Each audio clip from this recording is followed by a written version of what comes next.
ഇപ്പോൾ ഉദാഹരണം പറയാം, ഇതേ രീതിയിൽ തന്നെ ഒരു നാട്ടിലെ ധർമ്മം നിലനിർത്താൻ വേണ്ടിയിട്ട്, ആ നാട്ടിലെ ധാർമ്മികമായ നിലവാരം ഉയർത്താൻ വേണ്ടിയിട്ട് അവിടുത്തെ വ്യഭിചാരികളെയെല്ലാം പിടിച്ചിട്ട് ശിക്ഷിക്കുക, മോഷ്ടാക്കളെല്ലാം പിടിച്ചിട്ട് കൈമുറിക്കുക, അതൊക്കെ ഇസ്ലാമിൻ്റെ നിയമമാണല്ലോ, ക്രിമിനൽ നിയമം.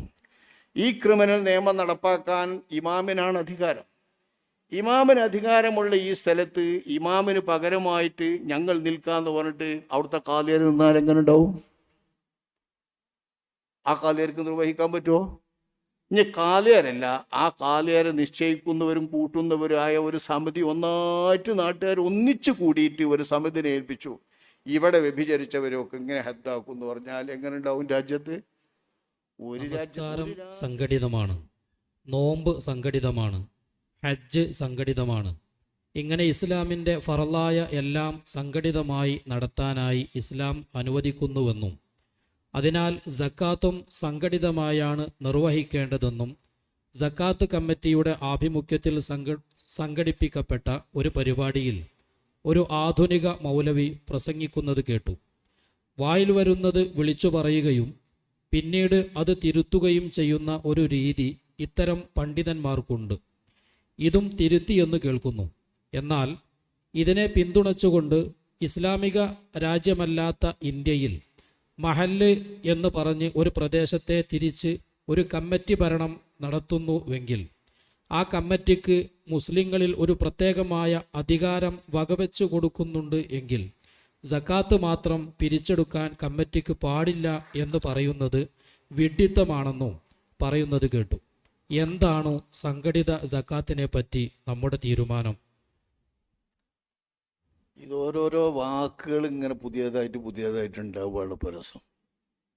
സംഘടിത സക്കാത്ത്, അപ്പോൾ സംഘടിത സക്കാത്ത്, സംഘടിതമായി എന്ന് പറഞ്ഞതിൻ്റെ അർത്ഥം എന്താ? സക്കാത്ത് എന്ന് പറയുന്ന സംഭവം അല്ലാഹു സുബ്ഹാനഹു വ തആല 8 കൂട്ടം ധനങ്ങൾക്ക് നിശ്ചയിച്ചിട്ടുള്ള ഒരു നിർബന്ധ ബാധ്യതയാണ്. ഈ 8 കൂട്ടം സമ്പത്തുകൾക്ക് നൽകേണ്ട സക്കാത്ത്, മുതലിൻ്റെ സക്കാത്ത് അങ്ങനെയാണ്. 8 കൂട്ടം. കച്ചവട സക്കാത്താണെങ്കിൽ ഒന്നിച്ച് കച്ചവടത്തിൻ്റെ സക്കാത്തും, പിന്നെ ഉള്ളത് തടിയുടെ സക്കാത്ത്, റമദാനിൽ ആ നോമ്പ് മുറിക്കണ പെരുന്നാളിൻ്റെ നമ്മൾ കൊടുക്കണ ഫിത്ർ സക്കാത്ത്. ഇതാണ് ഇപ്പോൾ ശറയിലെ സക്കാത്ത്. ഷാഫി മദ്ഹബ് പ്രകാരം 8 സമ്പത്തിനങ്ങൾക്ക് മാത്രമാണ് സക്കാത്തുള്ളത്. ആ സക്കാത്തിനെ 8 വിഭാഗം ആളുകൾക്ക് നൽകാൻ വേണ്ടിയിട്ട് വ്യവസ്ഥ ചെയ്തുകൊണ്ടാണ് സക്കാത്തുള്ളത്. ഈ 8 വിഭാഗം ഒരു നാട്ടിലുണ്ടെങ്കിൽ ആ 8 വിഭാഗത്തിനെ ഭരണാധികാരി നൽകുന്ന സമയത്ത് എല്ലാ വിഭാഗത്തിനും എത്തിക്കണം. ഭരണാധികാരിയല്ല നേരിട്ട് കൊടുക്കുന്ന സമയത്താണെങ്കിൽ പരമാവധി സമ്പത്ത് അവർക്കൊക്കെ കൊടുക്കാൻ തികയുമെങ്കിൽ എല്ലാവർക്കും എത്തിക്കണം. അല്ലെങ്കിൽ 8 കൂട്ടത്തിൽ നിന്നും അതിൽ ഭരണാധികാരിയല്ല കൊടുക്കുന്നതെങ്കിൽ ഒരു കൂട്ടരില്ല, ഭരണാധികാരി നിശ്ചയിക്കുന്ന ഉദ്യോഗസ്ഥന്മാർ ആമിലിനെ, ബാക്കി 7 കൂട്ടർക്കും അവരിൽ നിന്ന് 3 പേർക്കെങ്കിലും എത്തുന്ന വിധത്തിൽ സംഘത്തെ ഇനങ്ങളെ തരംതിരിച്ച് ഒരേപോലെ കണക്കാക്കിയിട്ട് കൊടുക്കണം. ഇങ്ങനെയൊക്കെ വ്യവസ്ഥയുള്ള ഒരു മഹത്തായ സാമ്പത്തിക ഇബാദത്ത്. അപ്പം സക്കാത്ത് എന്ന് പറഞ്ഞത് സംഘടിതമാണ് എന്നുള്ള വാക്ക്, നിസ്കാരം സംഘടിതമാണ് എന്നുള്ള മാതിരി സംഘടിതമാണ് എന്ന് പറയാൻ പറ്റൂല. നിസ്കാരം സംഘടിതമാകാൻ ഒരു ഇമാമും ഒരു മഅ്മൂമും മതി സംഘടിതമായി. രാജ്യത്തെ ഭരണാധികാരിൻ്റെ കീഴിൽ നിന്നുകൊണ്ട് ഒന്നിച്ച് നടത്തേണ്ടതല്ലല്ലോ ഈ സംഘടിതം. ജമാഅത്ത് നിസ്കാരത്തെ സംഘടിതം എങ്ങനെയാ? ഒരു ഇമാമും ഒരു മഅ്മൂമും ഒന്നുന്ന ഒരു ജമാഅത്തായി. ഇപ്പം നമ്മൾ നിസ്കരിക്കുമ്പോൾ ഈ പള്ളിൻ്റെ ഉള്ളിലത്തെ ഒരു ജമാഅത്താ, മറ്റേ പള്ളിൻ്റെ ഉള്ളിൽ ജമാഅത്താ, മറ്റേ പള്ളിൻ്റെ ഉള്ളിൽ ജമാഅത്താ, എത്ര ജമാഅത്താ? അപ്പം നമസ്കാരം എന്ന് പറയുന്നതിനെ സംഘടിതമായി നിർവഹിച്ചാൽ ഫർളായ 5 നേരത്തെ നിസ്കാരം സംഘടിതമായി നിർവഹിക്കുന്നതോ, അതുപോലെ ജമാഅത്ത് സുന്നത്ത് നമസ്കാരങ്ങളോ ജമാഅത്തായിട്ട് നിസ്കരിക്കുമ്പോൾ ഒറ്റക്ക് നിസ്കരിക്കുന്നതിനേക്കാൾ 27 മടങ്ങ് പ്രതിഫലം കിട്ടുന്ന വിധം നിസ്കരിക്കാൻ വേണ്ടി നിശ്ചയിച്ചിട്ടുണ്ട്. ഇതാണ് ജമാഅത്തുള്ളൂ. ഹജ്ജ് എന്ന് പറയുന്നത് പ്രത്യേക സ്ഥലത്ത് പോയി എല്ലാ ദേശത്തിൽ നിന്ന് വരുന്ന നിർബന്ധ ബാധ്യതയുള്ളവരും അല്ലാത്തവരും ഒത്തുകൂടിയിട്ട് ഒരേ ഇടത്തിൽ മാത്രം സംഘടിതമായി നിർവഹിക്കാൻ പറ്റുന്ന കാര്യമാണ്. അവിടെ നിർവഹിക്കുന്നത് അപ്പനെയാണ്, സംഘടിതമല്ല. സംഘടിതമാകണമെങ്കിൽ ആരോന്ന് മാത്രം. ഒറ്റക്ക് ഓരോരുത്തർ അവനാൻ്റെ വകയാണ്. ഓരോരുത്തർ അവനാൻ്റെ വക ഇങ്ങനെ നിർവഹിക്കല്ലേ അവിടെ. എല്ലാവരും കൂടി കൂടേണ്ടിയാലും ഒരുത്തൻ അവൻ്റെ അമൽ അവൻ്റെ നിർവഹിക്കുകയാണ്, ഓരോരുത്തൻ്റെ അമൽ നിർവഹിക്കുകയാണ്. അങ്ങനെയുള്ള സംഘടിതം എന്നാണ് സംസാരിക്കുന്നതെങ്കിൽ സക്കാത്തും സംഘടിതം തന്നെയാണ്. മുഹമ്മദ് മുതലാളിയും കൊടുക്കണേ, പോക്കര് മുതലാളിയും കൊടുക്കണേ, സെയ്ദ് മുതലാളിയും കൊടുക്കണേ, സെയ്ദർ വ്യാജും കൊടുക്കണേ, കുഞ്ഞുട്ടി ആജും കൊടുക്കണേ, മറ്റേ ആജും കൊടുക്കണേ, എല്ലാവരും കൊടുക്കണേ. എല്ലാവരും കൊടുക്കുമ്പോൾ സംഘടിതമായിട്ട് വരുന്നതാണ് സംസാരിക്കുകയാണെങ്കിൽ സംഘടിതം തന്നെയാണ് സക്കാത്ത്. ഒരാളുടെ സക്കാത്ത് സംഘടിതമായിട്ട് കൊടുക്കണമെന്നുള്ള ചർച്ചയാണ് ഇവിടുത്തെ ചർച്ച. ഒരാളുടെ സക്കാത്ത് സംഘടിതമായിട്ട് ചെയ്യണോ, അതോ സക്കാത്ത് നിർബന്ധമായ ആളുകൾ മുഴുവനും കൂടി ചേർന്നുകൊണ്ട് സംഘടിതമായിട്ട് ചെയ്യണോ? അങ്ങനെ ഒരു ഇടപാട് ശറഅ് കൽപ്പിക്കുന്നേയില്ല, ശറഅ് പഠിപ്പിക്കുന്നുമില്ല. ശറഅ് അങ്ങനെ ഒരു രീതി സക്കാത്തിന് നിശ്ചയിച്ചിട്ടില്ല. അത് നിശ്ചയിച്ച വ്യവസ്ഥയ്ക്ക് എതിരാകുന്നു എന്നാണ് നമ്മുടെ മദ്ഹബിൻ്റെ ഇമാമുകളൊക്കെ പറയുന്നത്. പറഞ്ഞ മനസ്സിലാവുന്നുണ്ടോ? എന്താ പറഞ്ഞു വെച്ചാൽ, മുതലാളിമാരായി സക്കാത്ത് കൊടുക്കാൻ വ്യവസ്ഥപ്പെട്ടവരെല്ലാം കൂടി സംഘടിച്ചിട്ട് കൊടുക്കണമെന്നോ, അല്ലെങ്കിൽ അങ്ങനെയുള്ള ആളുകളിൽ നിന്ന് സംഘടിപ്പിച്ചിട്ട് ഒരു കൂട്ടർ ശേഖരിച്ചു കൊണ്ട് കൊടുക്കണമെന്നോ ഒരു വ്യവസ്ഥ സക്കാത്തിനെ സംബന്ധിച്ച് തെളിയിക്കാൻ പറ്റില്ല. അങ്ങനെ ഒരു വ്യവസ്ഥ സക്കാത്ത് കൊടുക്കുന്നതിൽ ഇല്ല. നമ്മുടെ കർമ്മശാസ്ത്രത്തിൻ്റെ രീതിയിൽ സക്കാത്ത് കൊടുക്കാൻ 3 രീതിയാണുള്ളത്. 3 രീതി. ഒന്ന്, സക്കാത്ത് ബാധ്യതപ്പെട്ട ധനത്തിൻ്റെ സക്കാത്ത് ആ ബാധ്യതപ്പെട്ടയാൾ തന്നെ അന്നാട്ടിലെ 8 വിഭാഗത്തിൽ നിന്നോ 7 വിഭാഗത്തിൽ നിന്നോ ഉള്ളവർക്കൊക്കെ എത്തിച്ചു കൊടുക്കുന്ന രീതിയിൽ സക്കാത്ത് നിർവഹിക്കുക നേരിട്ട്. അത് അയാൾ നേരിട്ട് അയാളുടെ സക്കാത്ത് കൊടുക്കുന്ന രീതിയാണ്. എങ്കിലും നിർണിത വ്യക്തിയെ ഏൽപ്പിക്കുമ്പോൾ നിർണിത വ്യക്തിയാവണം. നിർണിത വ്യക്തിയെ ഏൽപ്പിക്കുക. ഇതിനാണ് വക്കാലത്ത് എന്ന് പറയുന്നത്. ഏത് വക്കാലത്തും നിർണിത വ്യക്തി ഇല്ലാതെ നിങ്ങളിൽ ആരെങ്കിലും ചെയ്യുന്ന പറഞ്ഞാൽ പറ്റൂല. വക്കാലത്ത് സക്കാത്ത് കൊടുക്കാൻ ഏൽപ്പിക്കണമെങ്കിലും മറ്റേത് തരത്തിലുള്ള കർമ്മങ്ങളുടെ, ഇപ്പം എൻ്റെ മകളെ കെട്ടിക്കുകയാണ്, നിങ്ങൾ ആരെങ്കിലും എന്ന് പറഞ്ഞാൽ പറ്റുമല്ലോ. അങ്ങനെയല്ലല്ലോ ഏൽപ്പിക്കാം. നിർണിത ആൾ, അങ്ങനെ നിർണിത ആളെ സക്കാത്ത് കൊടുക്കാൻ വേണ്ടി ഏൽപ്പിക്കാം. ഇത് വക്കീലിനെ ഏൽപ്പിക്കുക എന്നാണ് ഇതിന് പറയാം. അപ്പോൾ നേരിട്ട് കൊടുക്കുക, അല്ലെങ്കിൽ അയാളുടെ സക്കാത്ത് കൊടുക്കാൻ മറ്റാരെയെങ്കിലും ഏൽപ്പിക്കുക. നിർണിത ആളായിരിക്കണം ആ ആള്. മൂന്നാമത്തെ ഒരു വ്യവസ്ഥിതി, ഇസ്ലാമിക ഭരണകൂടമുള്ളയിടത്ത് ആ ഇമാമിന് സക്കാത്ത് കൊണ്ടു കൊടുക്കുക. എല്ലാ സക്കാത്ത് നിർബന്ധമായവരും കൊണ്ടു കൊടുക്കുക. അത് കൊണ്ടു കൊടുക്കണില്ലെങ്കിൽ ഇമാം ഇരിക്കാനുള്ള അവകാശമുണ്ട്, ഇമാമിന് അധികാരമുണ്ട്. ഇല്ലെങ്കിൽ അവർ കൊണ്ടുപോയി കൊടുക്കുന്നതൊക്കെ ശേഖരിച്ചിട്ട് വിതരണം ചെയ്യാനും പറ്റും. ഇത് ഇമാമ് വിതരണം ചെയ്യുമ്പോൾ ഇമാമിന് വ്യവസ്ഥയുണ്ട്. ഇമാമ് കണ്ടമാനം ചെയ്യാൻ പറ്റൂല. ഇമാമ് വിതരണം ചെയ്യുമ്പോൾ ഞാനീ പറഞ്ഞ മാതിരി ഏതു നാട്ടിലെ സമ്പത്താണെങ്കിൽ ആ സമ്പത്തിൻ്റെ നാട്ടിലുള്ള സക്കാത്തിന് അർഹതപ്പെട്ട വിഭാഗങ്ങളിലെ എല്ലാവർക്കും ഈ സക്കാത്ത് ഇമാമ് എത്തിക്കണം, വ്യവസ്ഥാപിതമായി എത്തിക്കണം. അതിനൊക്കെ പറ്റും ഭരണകൂടമാകുമ്പോൾ. ഭരണകൂടത്തിൽ ഇമാമാവും. ഭരണകൂടം എന്ന് പറഞ്ഞാൽ പറ്റൂല. ഭരണകൂടത്തിൽ ഒരു ഇമാം. ആ ഇമാമ് ഏൽപ്പിക്കുന്ന ആളുകളെ ഏൽപ്പിക്കാം, ഇമാമ് വിതരണം ചെയ്യുന്ന ആളുകളെ ഏൽപ്പിക്കാം. അതൊക്കെ ഇമാം ഉണ്ടെങ്കിൽ ഇമാമിൻ്റെ നേതൃത്വത്തിൽ നടക്കുന്ന പരിപാടികളാണ്.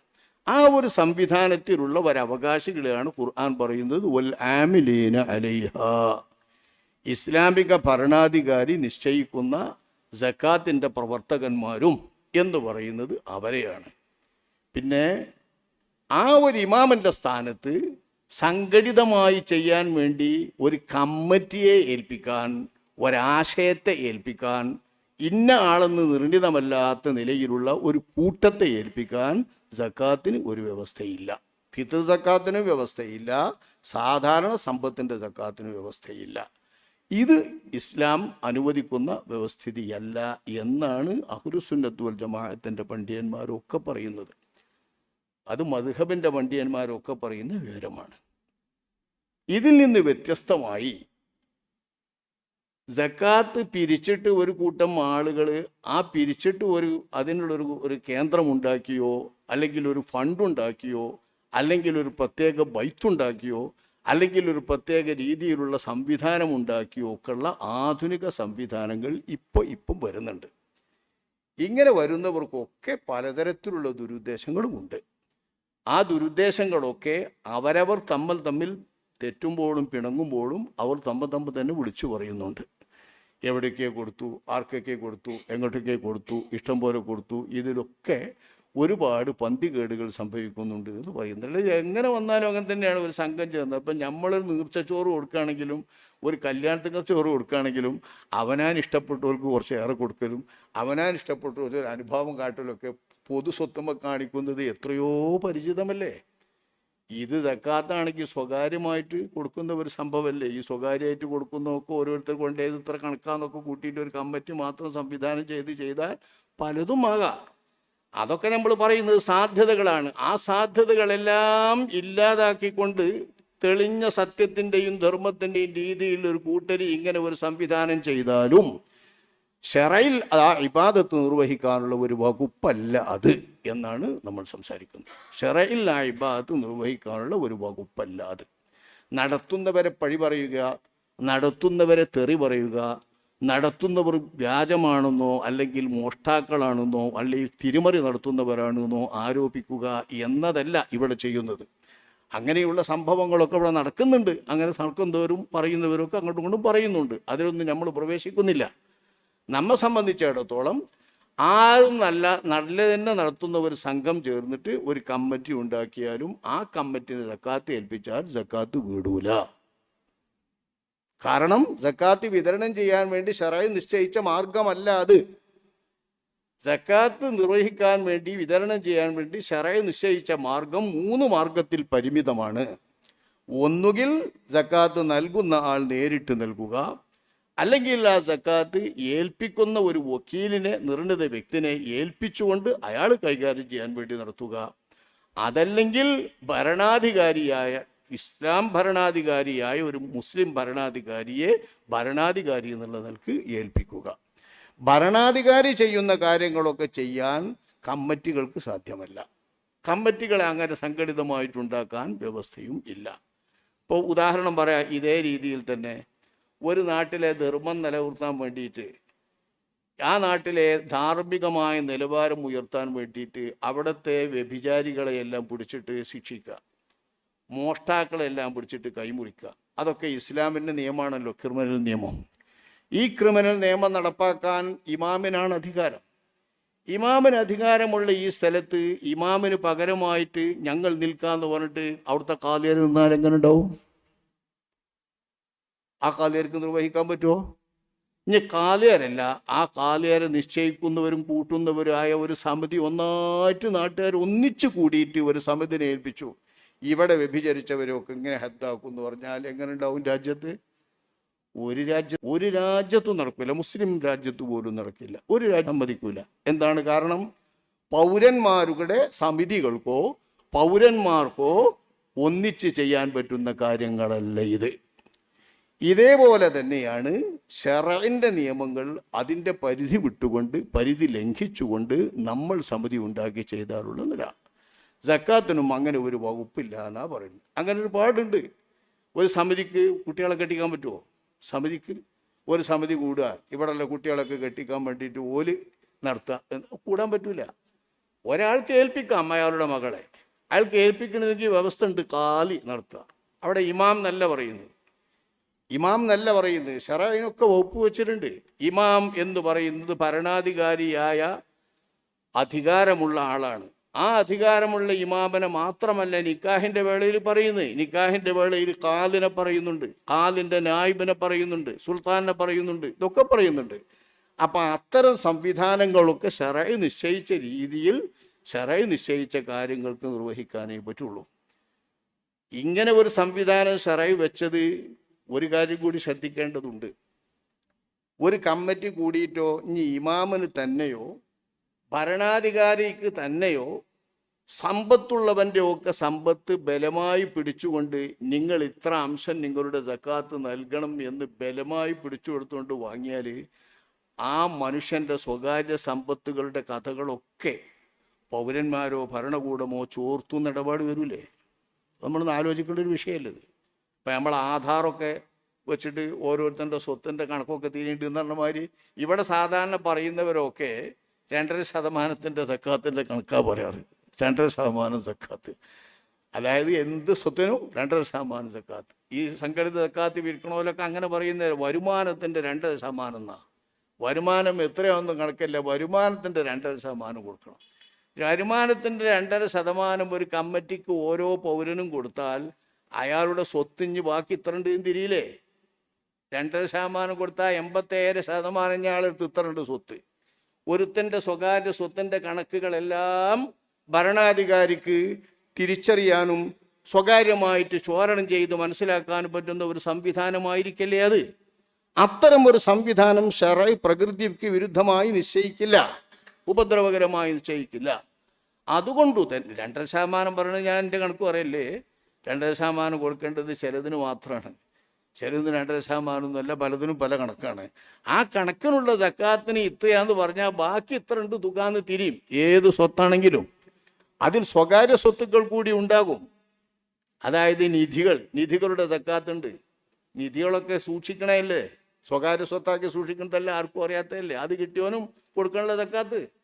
അങ്ങനെയുള്ള നിധികളടക്കമുള്ള സ്വകാര്യ സ്വത്തുക്കളെ വരെയും ഇത്രയുണ്ട് ഇന്നയാളുടെ സമ്പത്ത് എന്ന് പരസ്യമാകാനോ അധികാര കേന്ദ്രങ്ങൾക്ക് രഹസ്യമാക്കി ചോർത്തി മനസ്സിലാക്കാനോ സംഘടിത വക്കാലത്തിൻ്റെ കമ്മിറ്റികൾക്ക് ഓരോരോ മുതലാളിയെയും കച്ചവടക്കാരനെയും വ്യവസായിയെയും ഇത്ര സമ്പത്തുകാരനാണ് അയാൾ എന്ന് മനസ്സിലാകാനോ പറ്റുന്ന ഒരു സംവിധാനം ശറഈ ഏർപ്പെടുത്തുകയില്ല.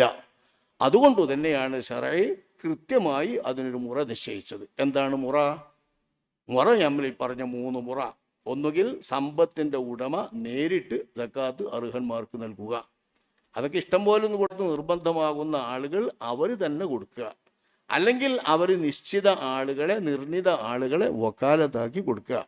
അതല്ലെങ്കിൽ മുസ്ലിം ഭരണമുണ്ടെങ്കിൽ ആ ഭരണാധികാരിയെ ഏൽപ്പിക്കുക. ഈ 3-നപ്പുറം ഭരണാധികാരിയുടെ സ്ഥാനത്ത് കമ്മിറ്റി വരിക, ഭരണാധികാരിയുടെ സ്ഥാനത്ത് കാളി വരിക, ഭരണാധികാരിയുടെ സ്ഥാനത്ത് മറ്റാരെങ്കിലും വരിക, എന്നിട്ട് അവർ അതിനെ പിടിച്ച് ഇഷ്ടാനുസരണം വിതരണം ചെയ്യുക എന്ന് പറയുന്ന സംവിധാനം. ഒരു കമ്മിറ്റി ഉണ്ടാകുമ്പം കമ്മിറ്റിയാണല്ലോ വ്യവസ്ഥ നിശ്ചയിക്കുക. ഇന്നോർക്ക് കൊടുക്കണം, ഇന്നോർക്ക് കൊടുക്കണ്ടെന്നൊക്കെ. അങ്ങനെ പറ്റൂല. അള്ളാഹു സുബ്ഹാനഹു വ തആലയുടെ വ്യവസ്ഥ അനുസരിച്ച് മാത്രമേ ഇത് കൊടുക്കാൻ പറ്റുള്ളൂ. മാത്രമല്ല, ഈ കമ്മിറ്റി നിശ്ചയിച്ച് വിതരണം ചെയ്യുന്നതിൽ നമ്മൾ 8 കൂട്ടരെ ഖുർആൻ വ്യക്തമാക്കിയിട്ടുണ്ട്. ഈ 8 കൂട്ടർക്കൊക്കെ കിട്ടണം. ഈ 8 കൂട്ടർക്കൊക്കെ കിട്ടേണ്ട സ്ഥാനത്ത് കിട്ടാതെ ഉദ്ദേശിച്ച സ്ഥാനങ്ങളിൽ നിന്ന് മാറിയിട്ട് ഫീ സബീലില്ലാഹ് എന്ന് പറയുന്നതിനെ ഇസ്ലാമിക യുദ്ധത്തിന് വേണ്ടി തയ്യാറായി ശമ്പളം പറ്റാതെ നിൽക്കുന്ന യോദ്ധാക്കളുടെ കൂട്ടത്തിനാണ് ഈ ഫീ സബീലില്ലാഹ് എന്ന് പറയാം. ശമ്പളം പറ്റാതെ, വേതനം പറ്റാതെ അവർ നിൽക്കണം. അങ്ങനെയുള്ള കൂട്ടർക്കാണ് ഫീ സബീലില്ലാഹ് എന്ന് പറയാം. ആ ഫീ സബീലിനെ ഈ സക്കാത്ത് വിതരണം ചെയ്ത് അതിനെ സ്വന്തമായി ശേഖരിക്കുന്ന കക്ഷികളൊക്കെ വ്യാപകമാക്കുന്നുണ്ട്. എങ്ങനെ വ്യാപകമാക്കുന്നുണ്ട്? ഫീ സബീലില്ലാഹ് എന്ന് പറഞ്ഞാൽ അള്ളാഹു പൊരുത്തപ്പെടുന്ന മാർഗം ഒഴിക്കുക എന്നാണ്. അപ്പം നമ്മളെ മാർഗങ്ങളൊക്കെ, സംഘടനാ മാർഗങ്ങളാവട്ടെ, അവനവൻ്റെ കൂട്ടുമാർഗങ്ങളാവട്ടെ, അവനവൻ്റെ പത്രമാർഗമാവട്ടെ, അവനവൻ്റെ പ്രസിദ്ധീകരണ മാർഗമാവട്ടെ, അവനവനുമായി ബന്ധപ്പെട്ട സംഘടനാ മാർഗങ്ങളൊക്കെയും ഫീ സബീലില്ലാഹ് എന്ന് പറഞ്ഞ് വിതരണം ചെയ്യാൻ വളരെ കൂടുതലും അങ്ങനെയാണ് വിതരണം ചെയ്യുന്നത്. അങ്ങനെ വിതരണം ചെയ്യാനുള്ള ഒരു ജുഗുപ്സാവഹമായ ഒരു ശ്രമമാണ് വാസ്തവത്തിൽ ഇതിൻ്റെ ഉള്ളിൽ പതിയിരിക്കുന്നത് എന്ന് നമ്മൾ മനസ്സിലാക്കേണ്ടതുണ്ട്. ഇതിനെ ഒരിക്കലും പ്രോത്സാഹിപ്പിക്കാതിരിക്കുക മാത്രമല്ല, അത് ഇസ്ലാമിക വ്യവസ്ഥിതിക്കും കർമ്മശാസ്ത്ര നിയമങ്ങൾക്കും വിരുദ്ധമാണ് എന്ന് പണ്ട് മുതലേ അഹ്ലുസുന്നത്ത് വൽ ജമാഅത്തിൻ്റെ ഇമാമുകൾ, പണ്ഡിതന്മാർ, നമ്മുടെ നാട്ടിലെ പണ്ഡിതന്മാരൊക്കെ പറഞ്ഞു വരാറുണ്ട്. ഇതാദ്യം വന്ന കാലത്ത് കുറച്ച് സുന്നി മൂല്യന്മാരൊക്കെ അതിൻ്റെ ഒപ്പം കൂടിയിനു അങ്ങനെ ചെയ്യാന്നൊക്കെയുള്ള നിലക്ക്. ആ കാലത്ത് അതിനെ തിരിച്ചറിഞ്ഞുകൊണ്ട് ശക്തമായി അതിനെ പ്രതിരോധിച്ച മഹാനരിൽ മഹാനാണ് നമ്മുടെ അഭിവന്ദ ഗുരു ശൈഖുന താജുൽ ഉലമാ അവർകൾ. താജുൽ ഉലമാ അവർകൾ സമസ്തയുടെ ചില ഉത്തരവാദപ്പെട്ട പണ്ഡിതന്മാരൊക്കെ ഫിത്ർ സക്കാത്തിനൊക്കെ ഇങ്ങനെ കമ്മിറ്റി ഉണ്ടാക്കി വിതരണം ചെയ്യുന്ന ചില ഇടങ്ങളിലെ ഒക്കെ ഇപ്പം നല്ല ഓർമ്മയിലിരിക്കാൻ മരണപ്പെട്ടു പോയ ആളുകളായതുകൊണ്ട് ഞാനതൊക്കെ പറയാത്തതാണ്. അങ്ങനെയുള്ള ചില ആളുകളൊക്കെ പരിശ്രമിച്ചു കൊണ്ടിരിക്കുന്ന കാലത്ത് ബഹുമാനപ്പെട്ട ശൈഖുന അവർകൾ സമസ്തയുടെ ഉത്തരവാദപ്പെട്ട വാണിയമ്പലം അബ്ദുറഹ്മാൻ മുസ്ലിയാരെ പോലുള്ള തൻ്റെ ശിഷ്യന്മാരെയൊക്കെ വിളിച്ച് ആ കാര്യങ്ങൾ ഉണർത്തിയപ്പോൾ ഞങ്ങൾക്ക് അത് പറയേണ്ടതുപോലെ പറയാൻ കിട്ടാഞ്ഞിട്ടാണ്. അതിൻ്റെ നിയമം പോലെ ഒരു ലേഖനം വൃത്തിയിൽ എഴുതി തന്നാൽ ഞങ്ങളത് പ്രസിദ്ധീകരിച്ചു കൊള്ളാമെന്ന് വാണിയമ്പലം അബ്ദുറഹ്മാൻ മുസ്ലിയാർ പറഞ്ഞ അനുസരിച്ച് ബഹുമാനപ്പെട്ട ശൈഖുന അവർകൾ നമ്മുടെ ശൈഖുൽ ഉലമ NK ഉസ്താദ് അവറുകളെ കൊണ്ട് എഴുതിച്ചിട്ട് ആ ലേഖനം ആധുനിക സമസ്തക്കാരുടെ സുന്നി ടൈംസ് എന്ന് പറയുന്ന പത്രത്തിലേക്ക് അയച്ചു കൊടുക്കുകയും അദ്ദേഹത്തിൻ്റെ ലേഖനം പ്രസിദ്ധീകരിക്കുകയും ചെയ്ത വിവരമാണ് പിന്നീട് വന്നവർക്കൊക്കെ ഇത് സംബന്ധിച്ച് പറയാൻ കിട്ടിയിട്ടുള്ള ഒരവലംബം. ബഹുമാനപ്പെട്ട NK ഉസ്താദ് അവറുകൾ അന്ന് കേരള സംസ്ഥാന ജമിയത്തുലമയുടെ കേന്ദ്ര മുഷാവറയിലൊക്കെ ഉള്ളവരാണ്. ശൈഖുന അവറുകൾ ജമിയത്തുലമയുടെ സെക്രട്ടറിയാണ്. ജമിയത്തുലമയുടെ സെക്രട്ടറി ആയിരിക്കെ തന്നെ സമസ്തയുടെ പ്രസിദ്ധീകരണത്തിൽ ശൈഖുനാൻ്റെ നിർദ്ദേശപ്രകാരം എഴുതി കൊടുത്തയച്ച ലേഖനം വാണിയമ്പലം അബ്ദുറഹ്മാൻ മുസ്ലിയാർ അവറുകൾ പ്രത്യേകം താല്പര്യമെടുത്ത് ആവശ്യപ്പെട്ടതുകൊണ്ട് പ്രസിദ്ധീകരിച്ചിട്ടുള്ളതൊക്കെ സുന്നി ടൈംസിൻ്റെ പഴയ ലക്കങ്ങൾ നോക്കിയാൽ കൃത്യമായിട്ട് അറിയാം. അപ്പോൾ ആ കാര്യത്തിൽ സമസ്തക്കാരായ ആളുകൾക്ക് ചെറിയ മോശങ്ങൾ വന്നപ്പോൾ ചില ആളുകൾക്കാണ് പറയുന്നത് ആ സമയത്ത് അതിനെ കൃത്യമായി പ്രതിരോധിക്കാൻ സംഘടനാ വൈവിധ്യങ്ങളും വിരോധങ്ങളുമൊക്കെ മാറ്റിവെച്ചുകൊണ്ട് രംഗത്ത് വന്നവരാണ് ബഹുമാനപ്പെട്ട ശൈഖുന താജുൽ ഉലമ അവറുകൾ. അപ്പോൾ അവരുടെ അനുയായികളെന്ന നിലക്ക് ഞങ്ങളെ സംബന്ധിച്ചിടത്തോളം ഈ സംഘടിതമായിട്ടുള്ള സക്കാത്ത് വിതരണവും സംഘടിതമായിട്ടുള്ള സക്കാത്ത് ശേഖരണവും കർമ്മശാസ്ത്ര നിയമത്തിനെതിരാണ്, ഫിഖ്ഹിനെതിരാണ്, അഹ്ലുസുന്നത്ത് വൽ ജമാഅത്ത് വിശ്വസിക്കുന്ന ഇസ്ലാമിക നിയമങ്ങൾക്കെതിരാണ് എന്ന് തുറന്നു പറയാൻ ഒരു മടിയുമില്ല. വളരെ വ്യക്തമായി തന്നെ അത് നിയമപരമായി തന്നെ നമ്മൾ പറയും. ഇൻഷാ അല്ലാഹ്.